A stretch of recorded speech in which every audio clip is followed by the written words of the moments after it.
Good morning, Vietnam, as Robin Williams said.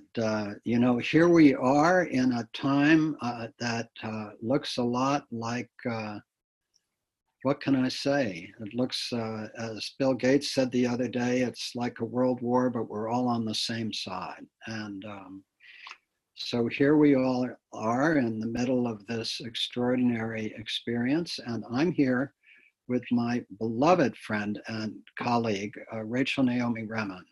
Rachel, do you want to say hi to everybody? Good morning. Good morning. Good morning, Commonweal. Right. Rachel, I'm not going to even try to introduce you completely, so this will be a personal introduction. We met about I want to say 35, 36 years ago. Commonweal had, at that moment, collapsed, and I'd had to lay off the entire staff, including myself. And I was consulting in order to make a living with a wonderful, eccentric dentist who wanted to do a program at the University of California, San Francisco. And you and I came together with this group that was consulting with him. And we were sitting in a cafe in, where was it?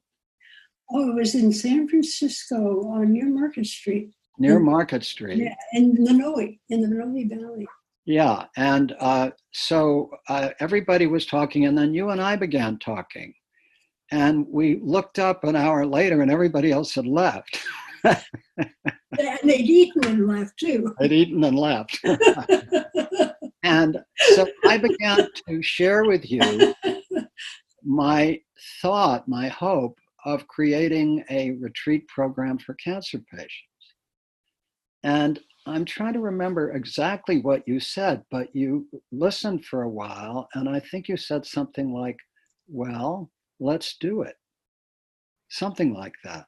Well, do you remember what you said? Yeah, I do. I asked you when you wanted to do this. You said, oh, you were going to do this. And I said, well, how about tomorrow? Right. And at the time, I was working on a houseboat. My office was a storage closet, houseboat in Sausalito. And I was seeing people with cancer and their families.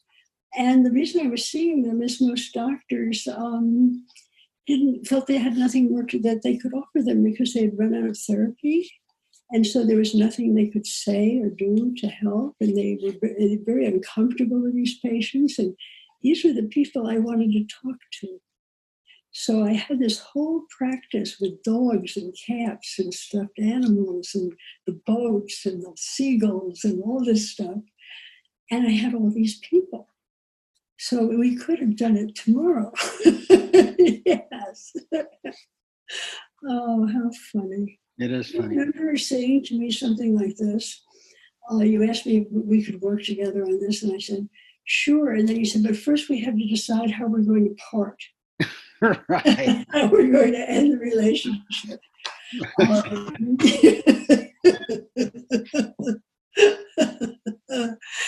And we haven't figured it out yet. Right? No, we haven't figured it out yet. One of these days. Right? So yeah, and so Rachel Naomi Remen is the medical director of the Commonweal Cancer Help Program and has been for the last 34 years. We did many of the early retreats, co-directing them together. We did the Bill Moyers Healing in the Mind retreat together, and Bill Moyers' book and his PBS series featured the Cancer Help Program. Your books, Kitchen Table Wisdom and My Grandfather's Blessings, have been translated in, what is it, 100 languages? Or No, 23. 23 languages. Your course, which started at Commonweal, the Healer's Art course, which is taught at UCSF. Now that is in something like 100 medical schools around the world. It's in the majority of medical schools in the United States. Something like 32,000 medical students have completed this course. Right. In a mere 27 years. And it's still very active at University of California, San Francisco. And so we've had this long and wonderful friendship, and I celebrate the fact that we're both still here. So, Rachel, I wondered, here we are in this extraordinary period of time, and I wondered if you would just start with a few reflections on how you're holding this period of time. This is a time of great discovery for everybody, for the country as a whole, but for every single individual. It's a time when our perceptions have radically and rapidly changed, and our behaviors and our daily experience has radically changed as well.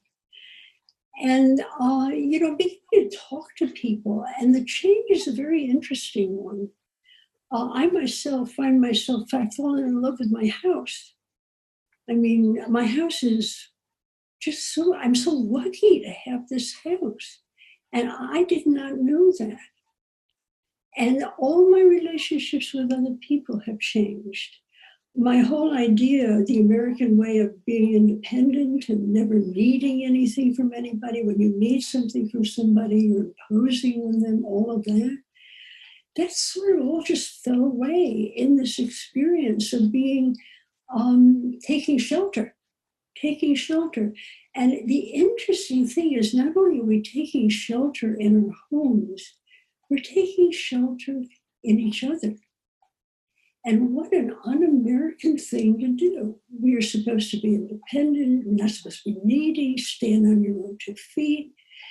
And somehow or other, people are giving me things. I mean, I had a funny experience. My cousin is a nurse practitioner and a person who has a very important position in Kaiser, Oakland. And they ran out of toilet paper at the house. She lives near me, and she went to the Safeway, and she's in a hurry because she's going to work at Kaiser in Oakland. And she's running for the Safeway, and a man comes out with a shopping cart with 4 large packages of toilet paper in it. And thinking to solve time, save some time, she says to him, "Oh, great! Where is that in the store?" And he says, "Oh, it's all gone." And she stops, and he keeps on going, and she says, "Oh my God, well." And so she turns around and starts walking back to her car. And just before she reaches the car, she hears someone calling, "Lady, lady, lady." And she turns around, and it's this guy. And he's running across the parking lot, carrying a big batch of toilet paper in his arms. And he says to her, he hands it to her, and he says, "This is for you." And then he turns and runs back to his car and gets in and drives away. Now, that sounds like a really, prosaic, if not funny happening. But that is such a radical change in the way that we deal with one another, the way we see one another. This difference. And it's a difference in a certain direction. And I know this whole thing started that we're here together, is that I began talking to you about some of my thoughts as to what this thing represents. And I'd like to just share some of that with you again and with others. My grandfather was an Orthodox rabbi, as a mystic. And I'm a mystic. I'm a mystic by nature, I think. And his ideas about things were very different. And I remember him talking to me about the Messiah.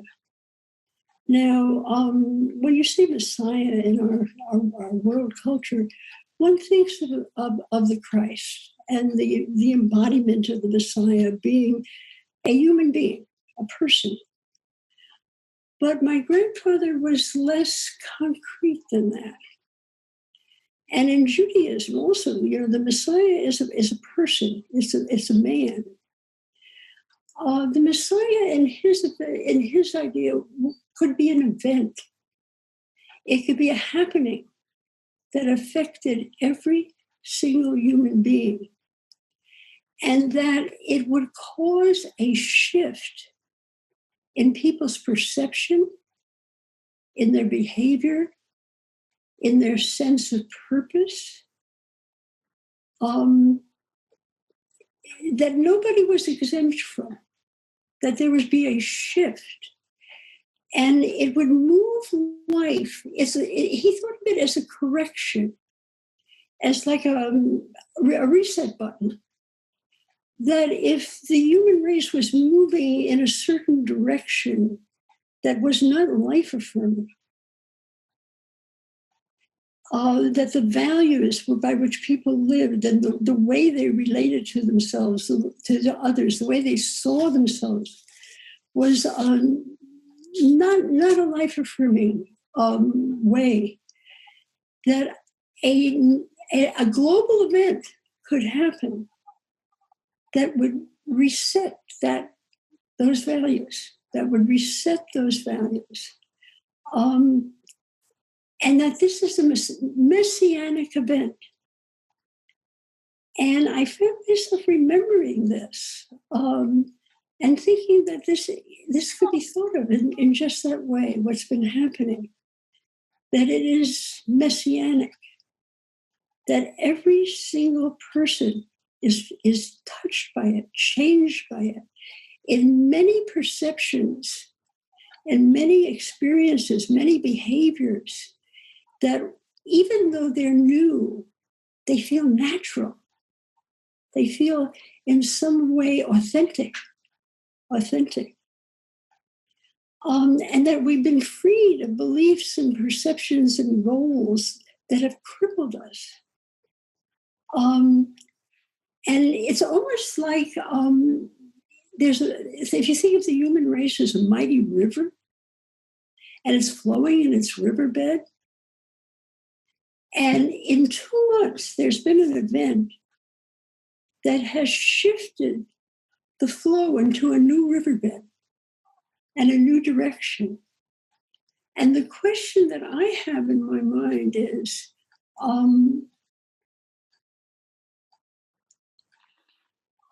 is this a permanent change? And I think in some ways it may be. People seem very surprised to discover something that they always knew was true. I've done a lot of, Zoom conferences where you're actually talking to 30 people, doing a Finding Meaning in Medicine group online. And people are talking about things that they have discovered that they already knew, but never lived by, never embodied. And, one of the questions that people ask is, has this ever happened before? This is unique. It's not unique. It's unique in world history. I mean, there's the Black Plague and, there's all that sort of thing.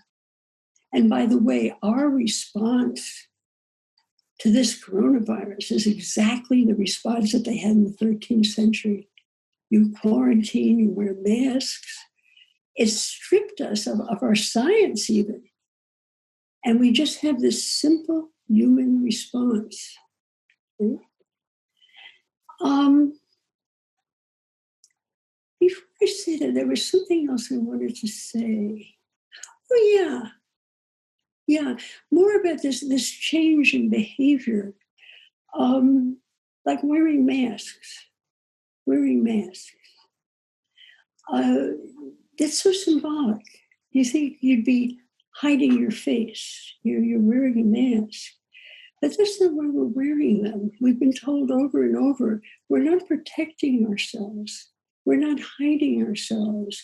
We are there to protect others. We're wearing this mask because we can harm other people. And I see, I'll go outside, everybody's wearing a mask. We can harm other people. And, that realization that you have the power to kill somebody else, emotionally, physically even, right? And you take responsibility for not blighting the life of another person. That realization alone is enormous as a cultural realization. And when I see all these people like in the Safeway walking around with their masks on, and I know that this is because of me that they're wearing their masks. And I find when someone comes close to me, I'll go back, back, back, back, back. But I'm not thinking about protecting myself when I do that. I'm thinking about protecting them. You're back, back, back. You're too close. You're too close. So I have a sense of my efficacy, my power, which is very realistic, and my wish to use that power in a way that does not blight the life of another person. If the entire culture operates off just that principle, we have a huge change in the world. Huge, huge. Because when you do that, you see the other person, no matter what color they are, how old they are another fellow human being. And you are responsible for their lives in the same way they're responsible for yours. Huge, huge symbolic thing. Let me just say a few things now. First of all, wonderful questions and comments. I'm just going to read from Peter Whitehouse, our friend. Rachel, do you see parallels with other shifts, the Renaissance? I and others are calling the emerging era cosmodernity. We are emerging from modernity through postmodernism to the cosmos coming back into our lives, the re-enchantment. So that's a beautiful line. I want to say a few things that I've been thinking about coming into this. The first thing I want to say is there are images, and one image for me is the lines of cars or people waiting for food banks and farmers plowing crops back into the ground or spilling thousands of gallons of milk into the river.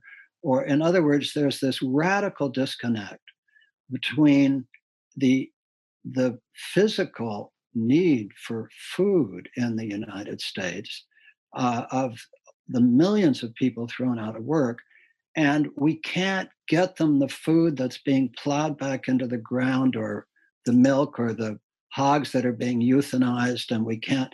And so the radical discontinuity between the need for this and the inability to get it to the people who need it, because it's not mediated through the restaurants and so on. So that's one image. Another image comes from the global South.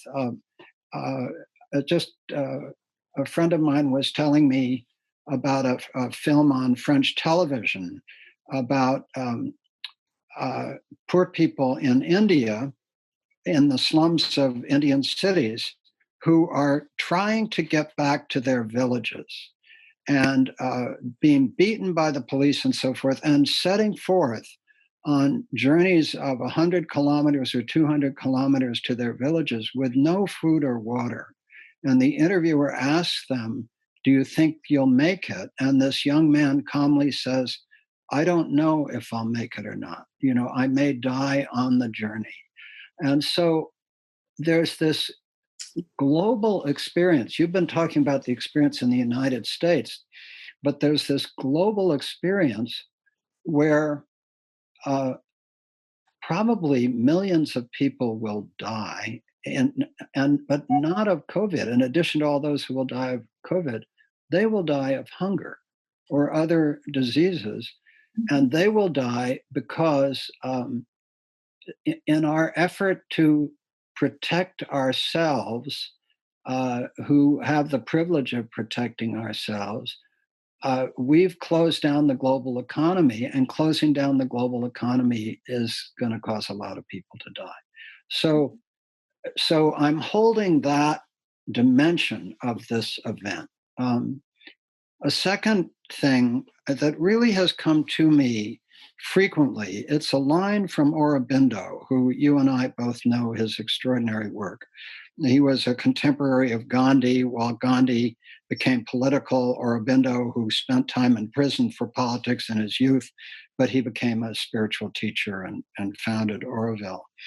And it's this line: the future, if there is to be a future, must wear a crown of feminine design. And, that line deeply speaks to me. And, the New York Times this morning I've got it here with me, and it had a editorial that said, in a crisis, true leaders stand out. And there were three global leaders that they picked. Mette Frederiksen of Denmark, Angela Merkel of Germany, and Jacinda Ardern of New Zealand. All three are women. And so I just have a deep sense, I've actually had this sense, as you know, for a long time, that however we describe this event, whether we call it messianic or something else, I think that if there is to be a future worth having, it must wear a crown of feminine design. And so to me, it's the rise of the divine mother, the divine, the divine feminine, Mother Mary, Kuan Yin, Mother Earth, and a sense of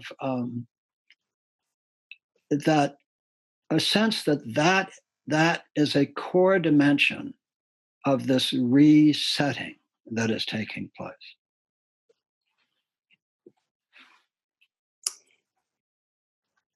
So what you're saying, I think, is so profound. It's all about re-owning our humanity in this time when we feel vulnerable because we're human.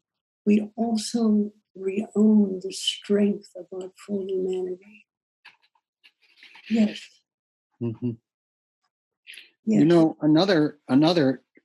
Our friend, there are all these different images. So our friend Toby Symington, who's a very capable astrologer, and I talked with him yesterday and I said, what's going on? And he said it's a Saturn-Pluto conjunction, a dark night of the soul, an initiatory journey, leaving one world and entering another, an encounter with the shadow, possibility of deep structural change. But then he said, this was so interesting, the Saturn-Pluto conjunction took place at the beginning of World War I, at the beginning of World War II, and when the United States invaded Iraq.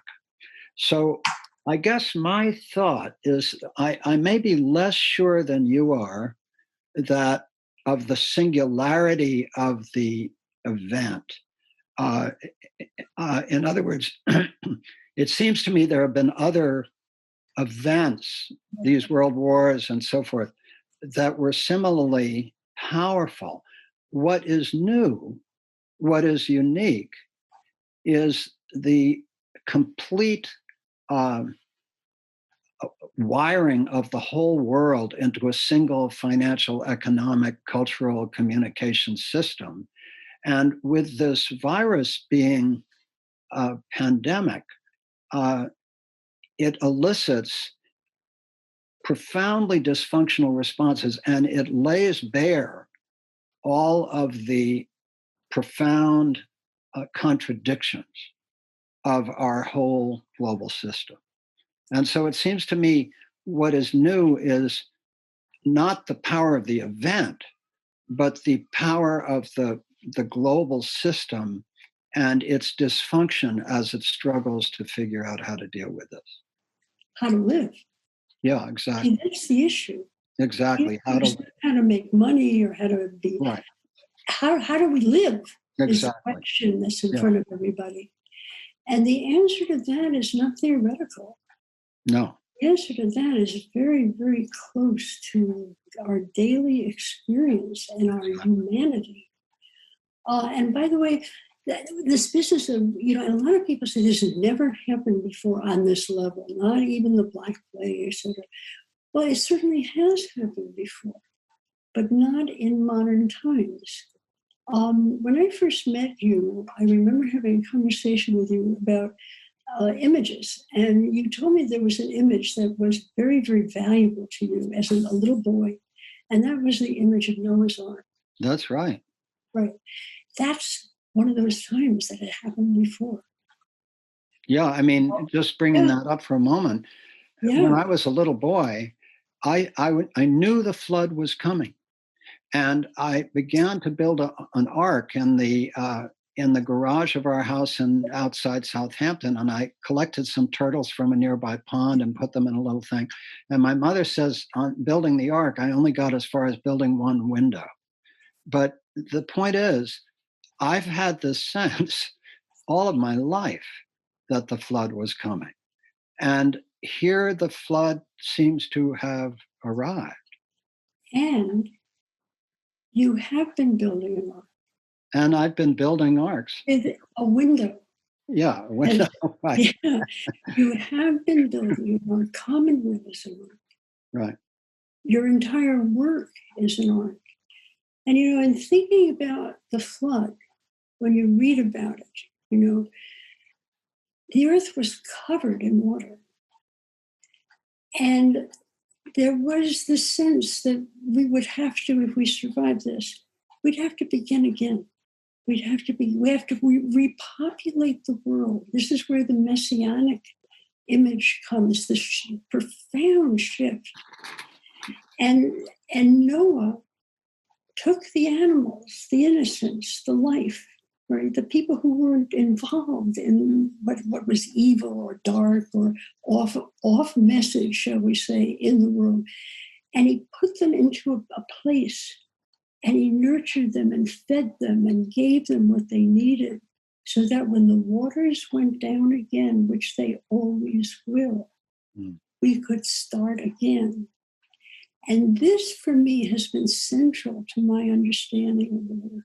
It goes something of the situation here. It goes something like this.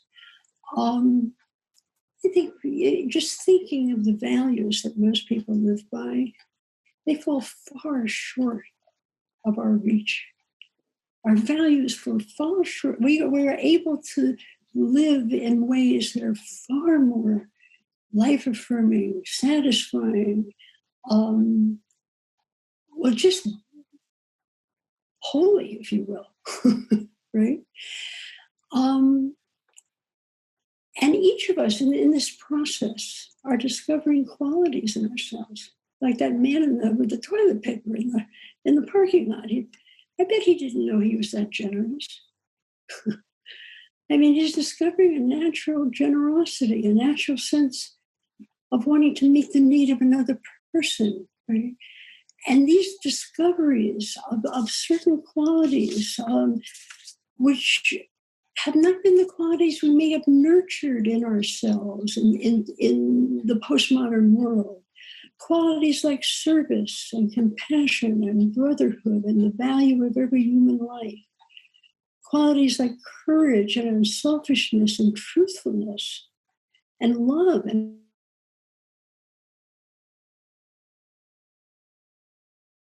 grown in us by this experience. They're being grown in us. So if each one of us is an ark. I love that. And these qualities are our pairs of animals. And one of the things we can do is to become more aware of them, to inhabit them even more fully than we're doing now, more consciously, to nurture them, so that when it's time to repopulate the world, it isn't the same world. Rachel Redwing just sent us a note, really beautiful. Today, May 1 is a holy day in ancient traditions when the veils between the worlds are thin and we have access to other levels of understanding. No coincidence that Rachel's mysticism is opening us today, nor is it that it's also a holiday of the workers of the world. May Day blessings to all. Love it. Yeah. Actually, access to, what did she say that was beautiful? Access to... Today, May 1st, is a holy day in ancient traditions when the veils between worlds are thin and we have access to other levels of understanding.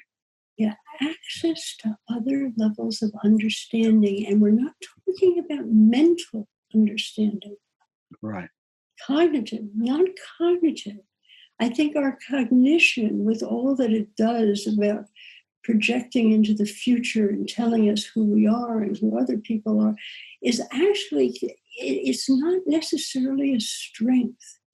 And in a situation like this, where every life in this world is on the line. Mm-hmm. There's a lovely note from Jan Booth. When things are stripped away, the light shines more clearly on what's broken and what's healing. The man with the toilet paper could perhaps more clearly see what his choices were, what kind of world he wants to live in, and how one simple action in the present moment can help build that world. Exactly. One simple action in the present moment. Mm-hmm. And then another action. And these actions don't come from, well, I think it's smart of me to do this, right? Well, this makes sense, or something like this. It comes from something within us that is profoundly human and profoundly connected. And to me, that is the embodiment of the feminine principle. Gretchen Schode wrote to us. Rising, that every human being, no matter what their perceptions are profoundly connected at the most fundamental levels. That's what we're experiencing. And only 2 months. So that this reality, was so close to the surface that a month and a half of living in your own house and people bringing you food and understanding the interdependence, right? We are able to make these kinds of changes. Well, if I, as a therapist, if I could help somebody make that kind of a change after 4 years of work, I would say, gee, I'm doing great work. And this event is messianic in that sense. When the Messiah comes, you see what it means to be a human being and what your path as a human being, your honorable path that will fulfill you really is. Really is. Extraordinary. Gretchen Schode, our friend from Harmony Hill, wrote, I have been experiencing the veils being thin. Dreams, awareness, those past and not yet born seem to flow freely in these times. I wanted to bring in that my sense in these moments is there is the potential to move toward light and wholeness, and there's also the potential to move toward darkness.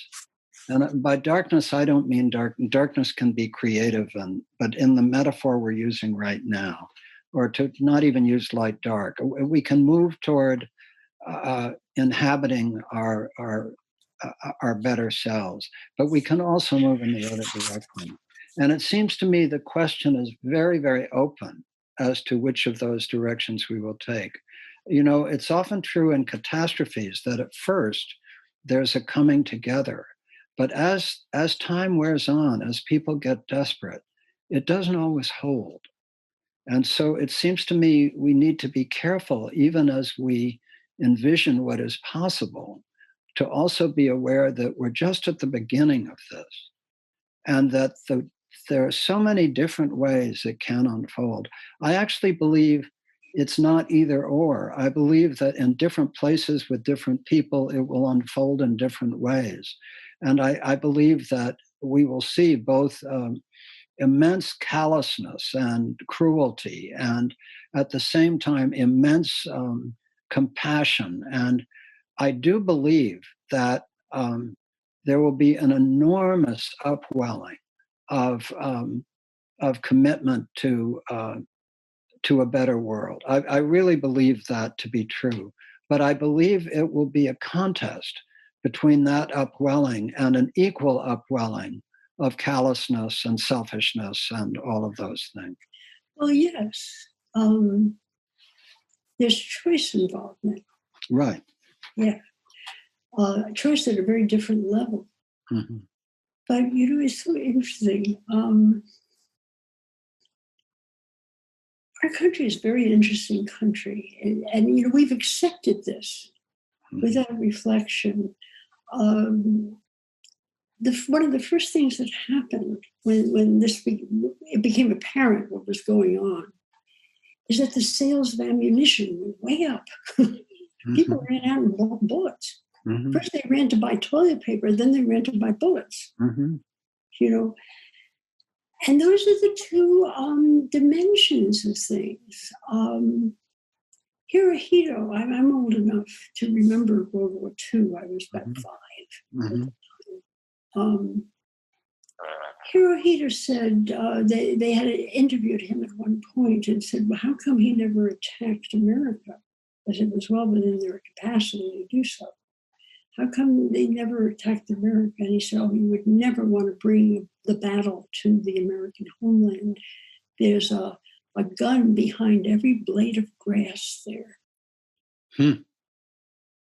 Interesting. Yes. Right? We're shooting up kids in the schools. I mean, we've gotten to this level. I mean,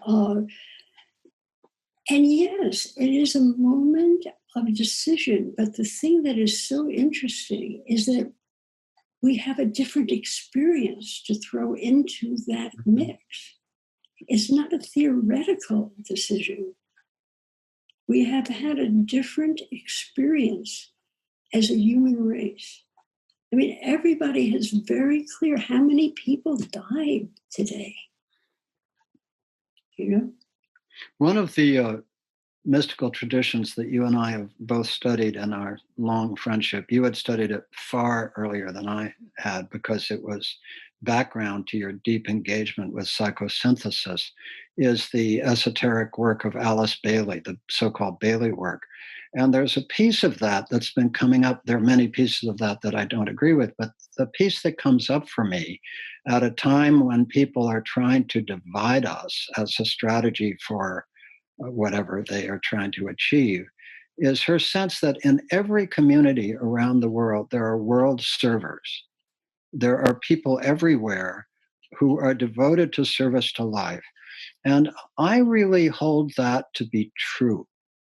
I really hold that in every tradition, in every culture, no matter how estranged we may be from its exoteric values or presentation, there is a core in every culture, and I would say in every human being, but in every culture, where there are some people who are simply devoted to the evolution of humanity in whatever way, small local ways, and it seems to me that in these times of crisis, that what is elicited is, in our time, not only the divine feminine, but also that impulse within us to be of service to that which is greater than we are. So I just sort of bring that forward because it seems very aligned with what.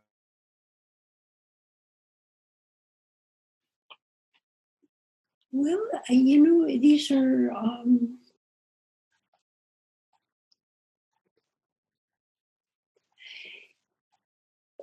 it's not like either you or I are saying it's going to be a different, better world, really. What we're saying is that there is a universal experience that is profound for almost every human being alive today. And it changes your eyes. It changes the way you see everything. I have been humbled by how much I have taken for granted and how much gratitude I have for my life and for this computer and for these 2 cats who are my companions on the ark. By the way, your cats have been visiting during the... Have they? Yes. And somebody wrote, it's not a webinar until the cat shows up. Yes, that's right.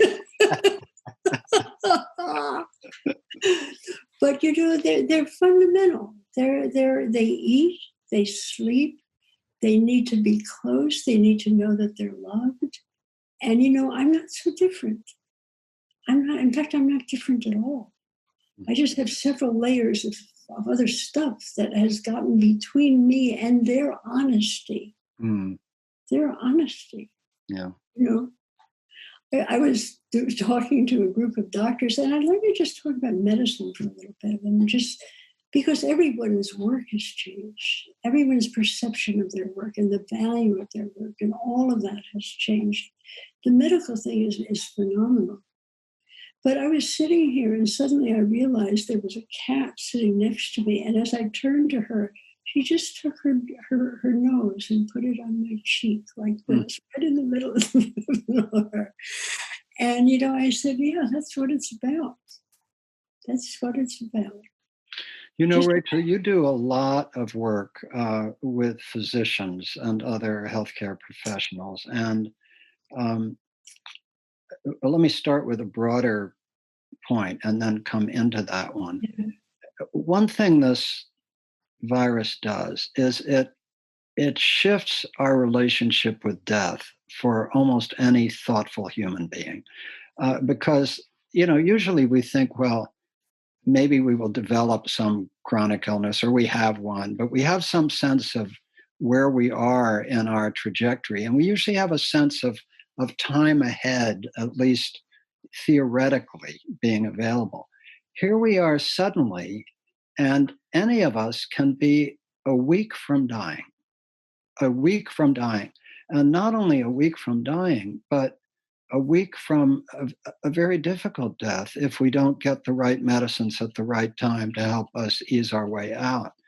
And so, to me, this reminds me of when I had a heart opening, as I call it, a cardiac event about 14 years ago, and other times when I've felt close to death. And clearly, this as well as I do, there is the potential for an opening intrinsic to that experience. So all of a sudden, we have the whole world experiencing this proximity of our own potential death. And so that in itself is an enormous call to awakening or to asking ourselves what matters, what is our sense of purpose. So coming back to the physicians that you work with, nowhere is that more acute than in all our friends. My brother in Boston is an oncologist on the front lines. All our friends who daily are putting themselves and their families at acute risk. What are you learning and hearing from them? And what are your broader reflections on this encounter with the proximity of death? Well, this is nothing new for doctors to be in the proximity of death. But it's very, very new to be in that situation at this level, As also many doctors have literally stopped their usual doctoring life. There are no elective surgeries happening. There are no medical visits that aren't urgent happening. Many doctors are sitting at home, just like you and I are. And we have a program called Finding Meaning in Medicine, which is where it's similar to your healing circles, I think. You take a topic and people come and they tell stories about their experience of the topic in their work. And the topic could be anything like honesty or surprise or anything. And we're doing these things online. And the course that's in all these medical schools has a director. Every school has a director. I know their names. I've never seen their faces other than once when they came to a training a couple of years ago. Well, the screen is full of these little postage stamps, right? And there are people from all of the United States, from Australia and Canada and Europe on the screen. And they're talking about doctoring in this situation. And what they're saying is extraordinary. And, you know, they develop it as they're saying. They'll say something like this. I realize I'm sitting here at home, you know, I miss my colleagues. You know, that the hospital is usually, you know, it's a place of, you know, pretty competitive people, ambitious people, you know, putting themselves ahead, people wearing masks. We wore masks all the time, not to protect other people from ourselves, but to project a person who we are not really there even. And, you know, here as I sit at home, I realize when I have a meeting on my computer with people from my work, and I realize how much I miss them. How much I miss them and how much I actually love them. And how much I love the work. And how deeply I hope that they are safe. And how important they are to me. And I did not know this. There's also this business of the Hippocratic Oath, a lot of thinking about the Hippocratic Oath. And if I can share something about it and then the kind of thinking that's going on. Please. The Hippocratic Oath is the first thing that doctors say in the 10 seconds after you get your degree. And this is pretty much true all over the world. All over the world. You get your degree, it's conferred on you, and you take your tassel and you go like this, and you move it to the other side of your hat. And the degree of Doctor of Medicine is conferred upon you. And this is the culmination of 10, 12 years of advanced study. Okay? And then the very next thing that happens is the entire class says the Hippocratic Oath or one of the other versions of it together. Okay? And I can remember this moment, most doctors can. I was in New York City in a very large movie theater, and there were 1,000 people in the audience. And the degree was conferred, and I was like stunned by it, how powerful a moment this was. And our dean stood up and he said, would the class please stand? And we all stood. And then he said, would every doctor in this audience stand up? And all the mothers and fathers and brothers and sisters and cousins and grandpas and grandmas stood up. And we all said the oath together. An incredible moment. And, you know, I had a sense of purpose and of a commitment to purpose. I was ready to commit my daily life to this purpose. But I hadn't realized how deep that commitment goes. And thinking about this, I remember something from my own family. I had 2 uncles who were at Iwo Jima in World War II, which was a terrific battle. I think it was something like 27,000 Japanese were killed in that battle and 9,000 Americans were sold, some huge numbers. And there was a battle in the war where a battalion climbed a ridge and they had gotten bad information. And the enemy was and the enemy opened fire and kept live fire going over the ground at that ridge that the battalion was on, 3 feet above the ground itself. And they kept it up for 2 days. And hundreds of men went down, and they stayed down. And my uncles were doctors. And they were at the bottom of the hill because you always followed the army. You didn't lead the army. And the doctor said, well, they couldn't go up there because they were firing, 2-3 feet above the ground. They had to wait until they stopped firing, but they didn't stop firing. And my Uncle Joe was this kind of a little pot-bellied man, and he wore wire glasses, and he was bald. He's not a very impressive man. And he heard this conversation, and then he realized that he was going. And he crawled across that ridge for 2 days, tying up bleeders, splinting legs, taking messages for beloved ones, collecting wedding rings, and keeping records, blessing the dying as best as he could, right, for 2 days.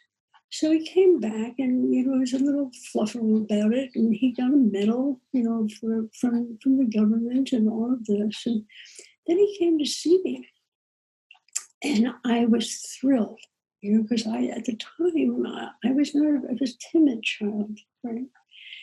And I said, and I had sort of this little pot-bellied, balding man. I said, Uncle Joe, you must be the bravest person, but you're not afraid of anything.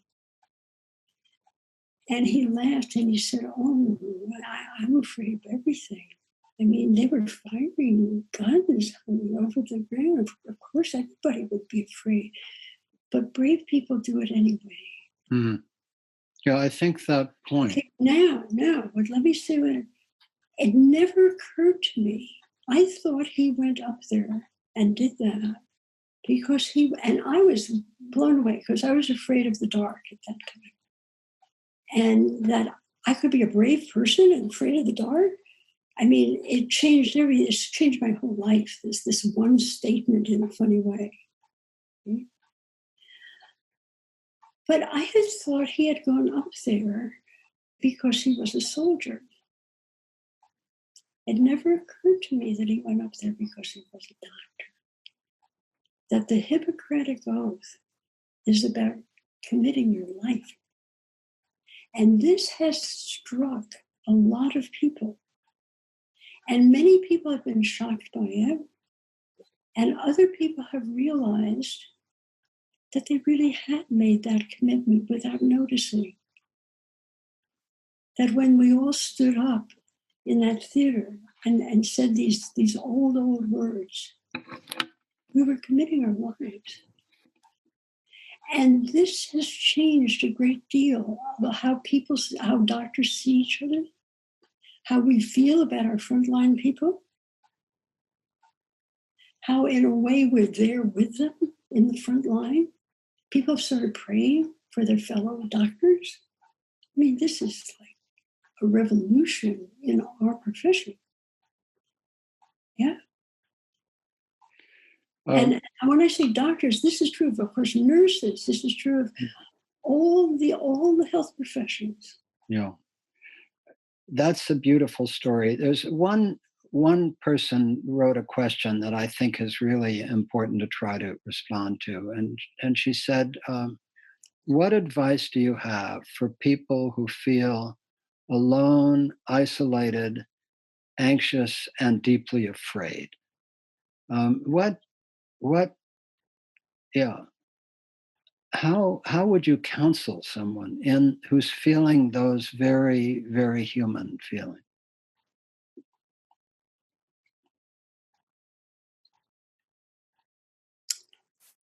Well, that's a hard question because it isn't one size fits all. Right.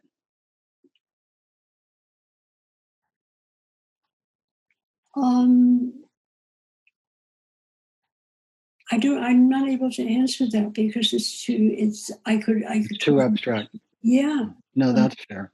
That's fair. I think there may be something akin, a hint in your story about your Uncle Joe, that I can say for myself that I can experience anxiety about this. I can experience fear about it. I love life. I want to stay alive. But I just somehow I'm able to choose not to let that be my predominant response. It's somehow finding in myself the ability to move toward this in some fundamental way. And I think partly for me, it's that, and I know people are very different about this, but I am not afraid to die.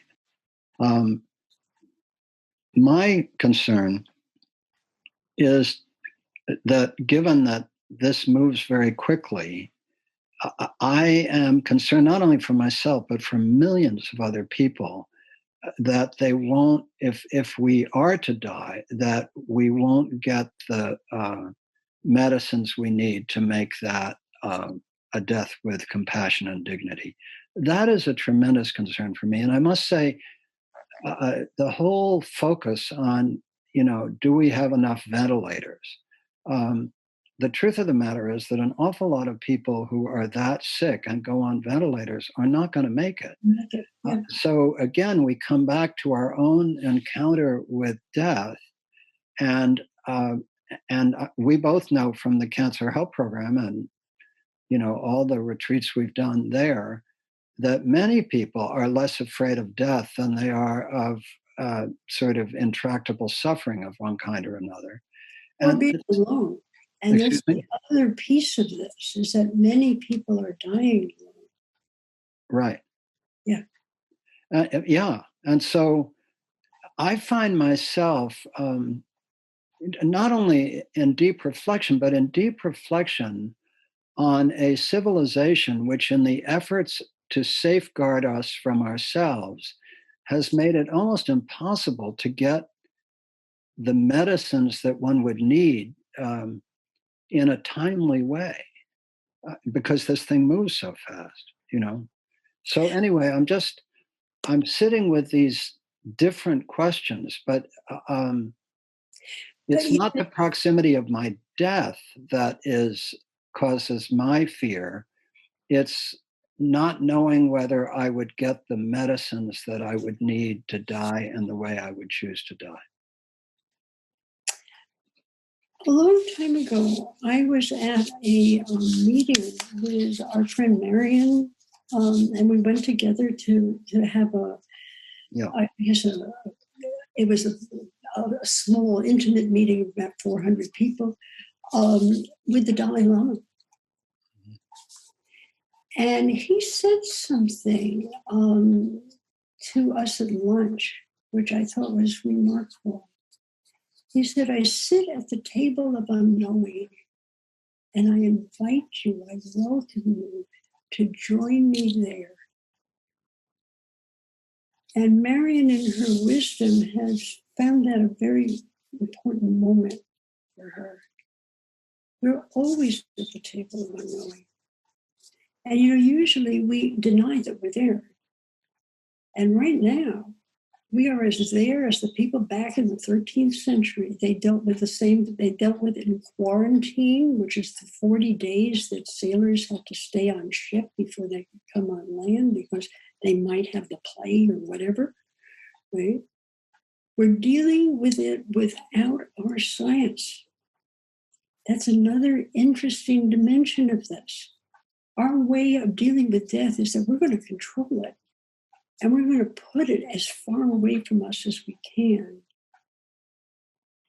And the reality is, living with death, and as a person with a significant chronic illness that I've lived with for 65 years, there's nothing that can heighten your joy in life more than this. Mm-hmm. And so in talking to someone who is afraid, it's the opposite side of a coin. And going deeper into the fear and saying, what is it that you are afraid of losing? And how do you celebrate the fact that you haven't lost it yet?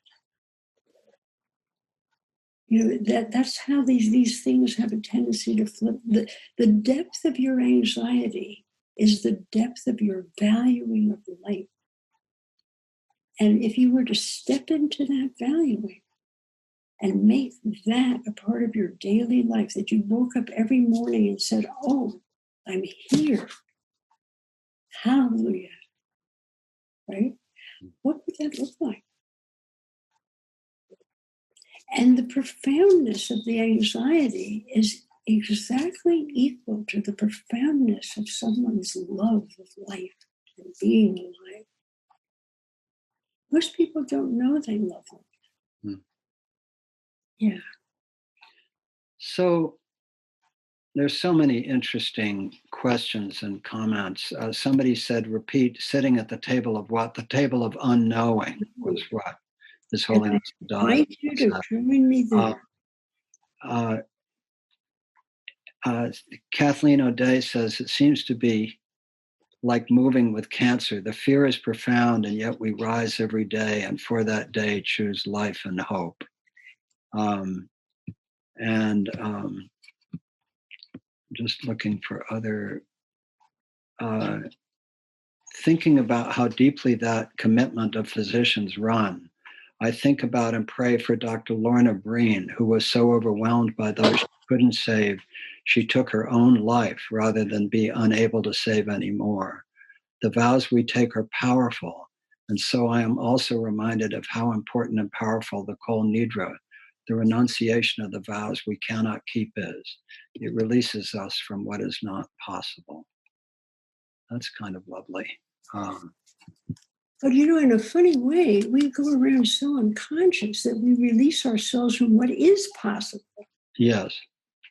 Right? Yeah. And there are certain things that we just can't have, certain certainties that it's just not the way the world works. But we need to take hold of the things we do have fully.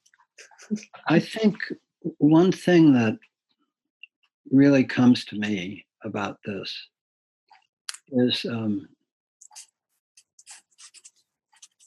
one of my friends talks about how often in healing work, we stay in the wound. In other words, we've done a lot of work, both you and I, with wounds, and how wounds are not only a wound but an opening, and all of that exploration. But there's also sometimes a tendency to stay in the wound and not move forward into a sense of purpose that lies beyond the wound. Or it may have been contained in the wound, but somehow moving into purpose goes beyond it. And I just have a tremendous sense of the opportunities of this period of time. Yeah. That this is the time where fundamental choices will be made, not individually only, but also collectively, about how this messianic moment will turn out. And I think I just feel in myself a kind of a deepening of the commitment that, here's how I would say it. I want to live this period of time the way I would like to live this period of time. I want to be the person that I would like to be in this time. I remember in the Cancer Help Program, there was this young mother with two very young children, metastatic breast cancer. And she was terrified of death and just grieving that her two babies would be left without a mother.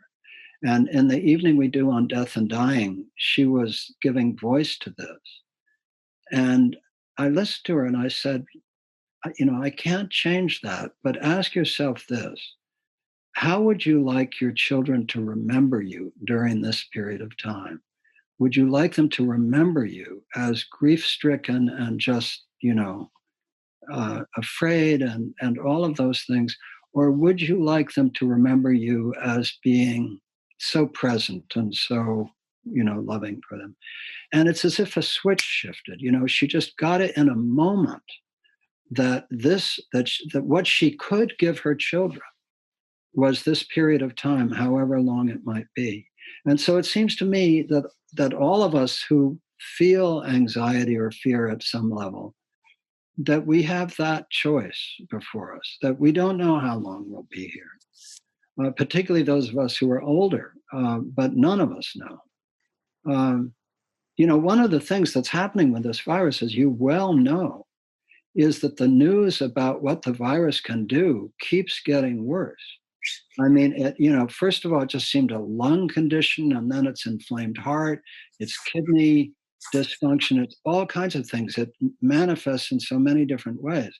And so that growing body of knowledge about all the bad things it can do amps up the anxiety and the fear even further. So the need to find a way in the face of the media and all the bad news to live as we would choose to live and to go beyond the wound and into a sense of purpose seems very deep to me. The thing that I think is so extraordinary about this is that I believe is a natural process. That to start from a place of fear and terror and protectiveness and, let's lock the doors, shut the windows, right, etc., to saying to yourself, how do I live? And how do I make my life as personal as my signature? And what really matters? Does it really matter how much how much money I have in the bank? Or is something else that I've taken for granted much more important than that? And this natural process, this is why I think of it as messianic, is I don't think some people have done this just a little bit. Some people have done this radically. And remember, we're not done yet. There's going to be more. This is not all going to be over in June. This is going to be over when it's over. And I don't think any of us will be the same person, whether we've made small decisions or very large decisions. We will discover what life really belongs to us, and not living the life our parents meant for us, the life our partner wishes us to have, the life we thought we were supposed to have, but living the life we've been given as a unique individual. And yes, I mean, there's a certain amount of discussion going on as, well, let's just open up the boundaries and all the old people will die. Who needs them anyway? They're not really contributing members of society, right? And why should the benefit of these most vulnerable people be our consideration? I mean, we just sacrifice them and move forward. There are all kinds of, various themes coming forward. But I think in the majority of people's lives, if that's what they believe most of their life, they are thinking about that now for the first time and what that really means. Red Wing writes, Rilke told us love and death are the great gifts that are given to us. Mostly they are passed on unopened. Isn't that a beautiful line? That's beautiful.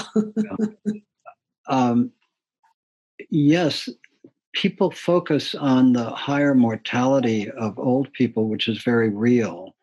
What they don't focus on, a friend told me the other day, is that something like 60% of the people in hospital with serious illnesses are younger people. Younger people, yeah. Yeah.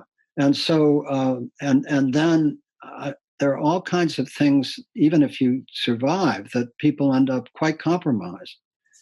The other thing I want to mention, because as you know, I've been working for years on resilience questions. And the thing about this virus is, if we were to treat it as a one-off, that we have this virus and we're all going to mobilize and we'll have a vaccine and we'll have medicines and we'll get back to normal. We're not going back to normal, whatever normal was.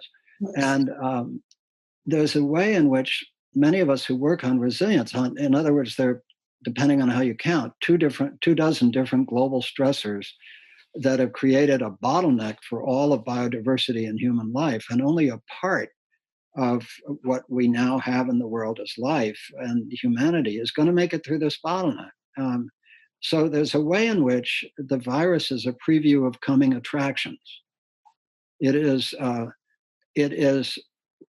the global shocks keep getting closer together, and they are more and more intertwined. And so maybe we'll get fortunate and have a smooth sail for a while, but we can't change the bottleneck that biodiversity is known to face, where only a portion of biodiversity will make it through.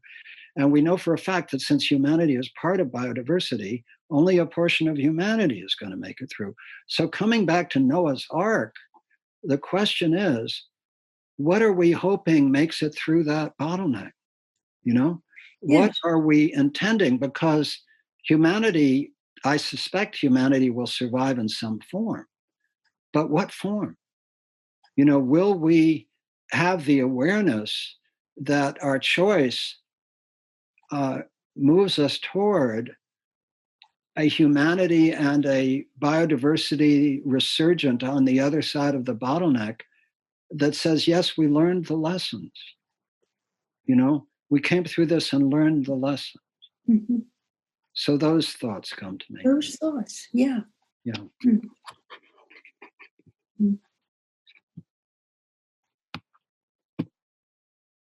That's we've said this saying to each other forever. May you live in interesting times, right? Right? Yeah. Who knew? None of us expected that's pretty interesting. to actually come about while we were here.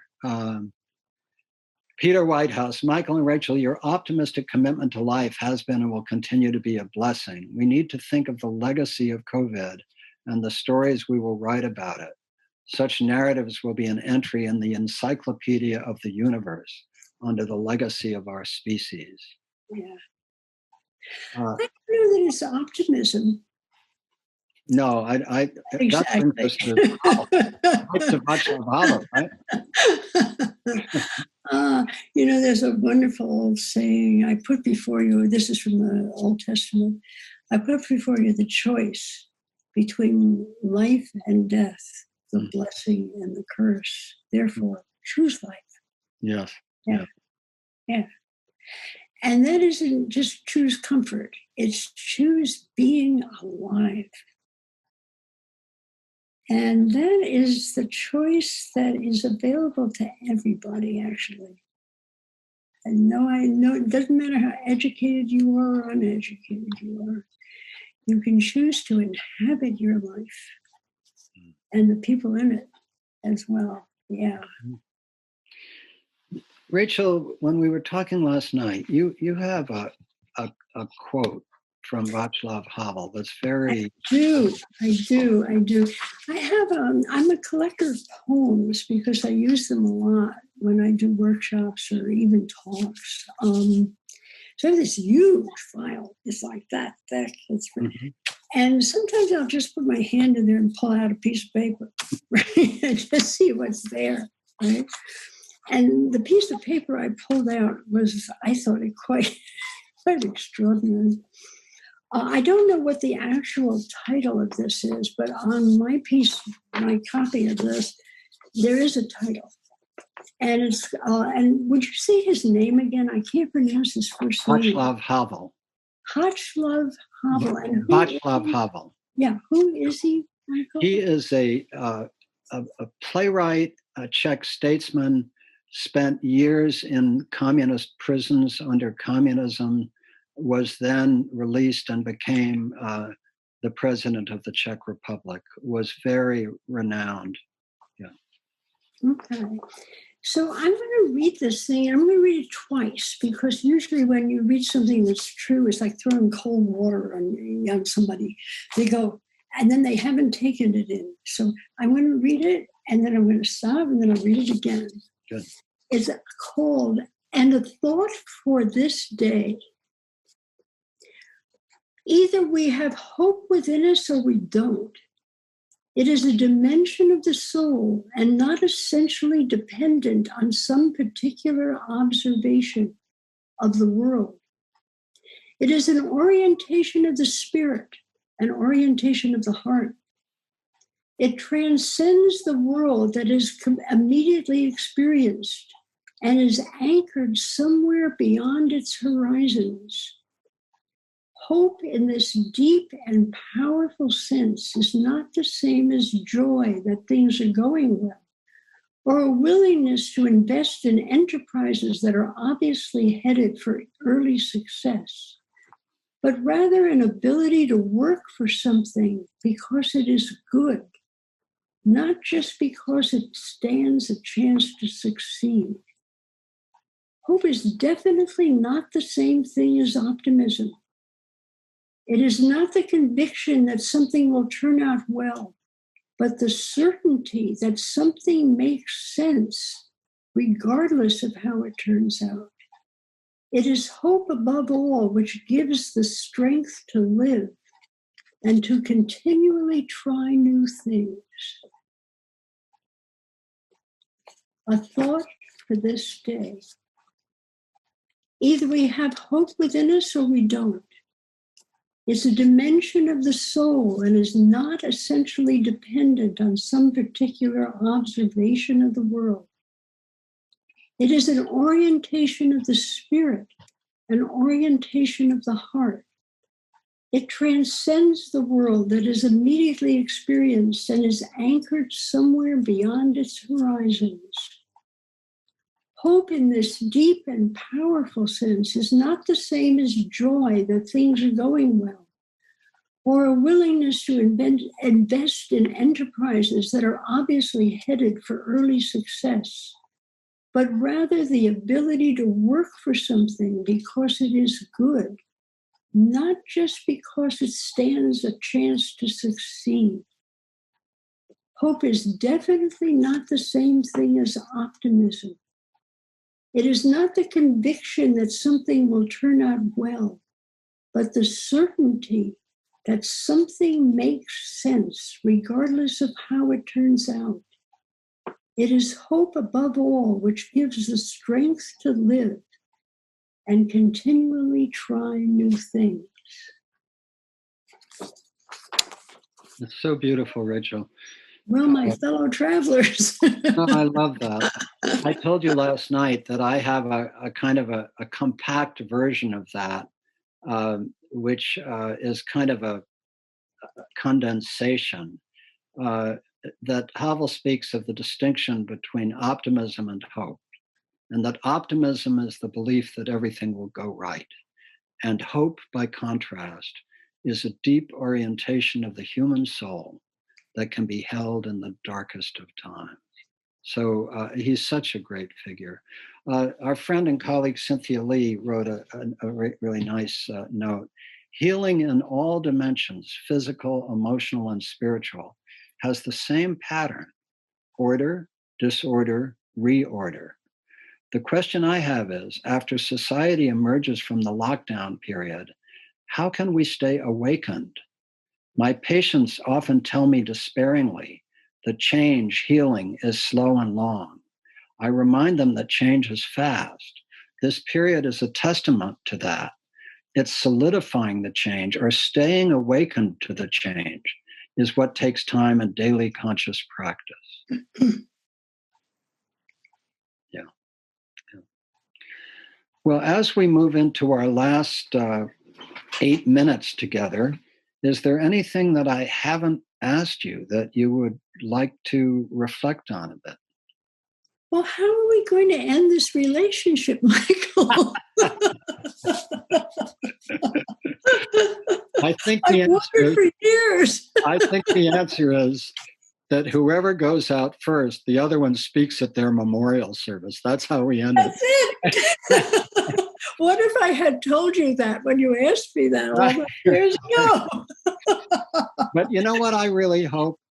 I really hope that our memorial services, when they come, are not virtual, that they are in person, even if people cry, yes. that there are people there, and that we gather somehow, even if we need to maintain distance. I hope that when that moment comes, that we're able to celebrate it together. Yeah, and who knows, Rachel?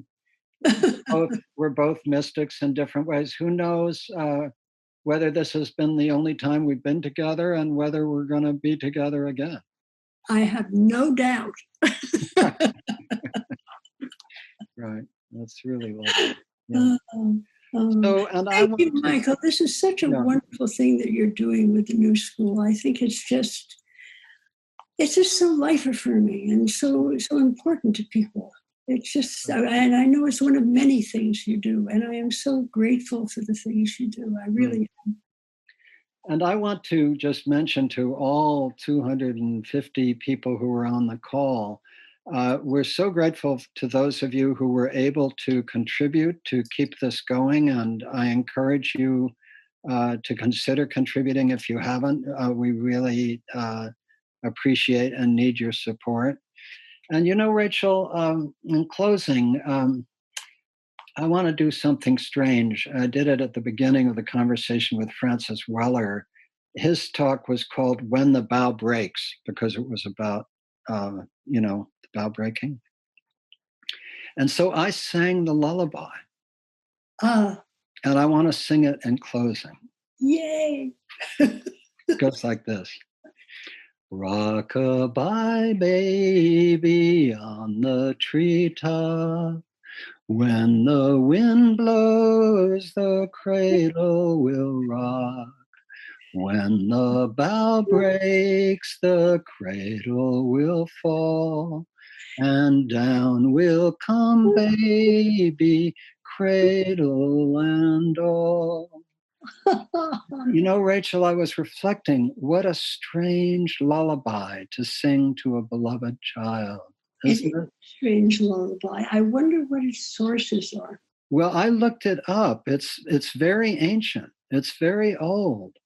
But isn't there the encounter between birth and death, between life and death, that you're singing to a baby who you love and you want to comfort them, and you are saying, the wind will rock you, but when the bough breaks, the cradle falls, and down will come baby, cradle and all. What deep wisdom was contained in that ancient lullaby. It is the strength and the universality of being human. And that's what I think we are discovering very slowly and painfully in this time. The universality of being human. Yeah. Well, Rachel, thank you again for being my friend, my companion of almost 40 years, and for doing this conversation with us. And please thank your cats for their cameo appearances. We loved it. And to all of you, tune in next Friday. Every Friday, we're going to have some beautiful being with us. And remember, this is a time to live the way we choose to live. This is a time to do that. So thank you all. Blessings and love.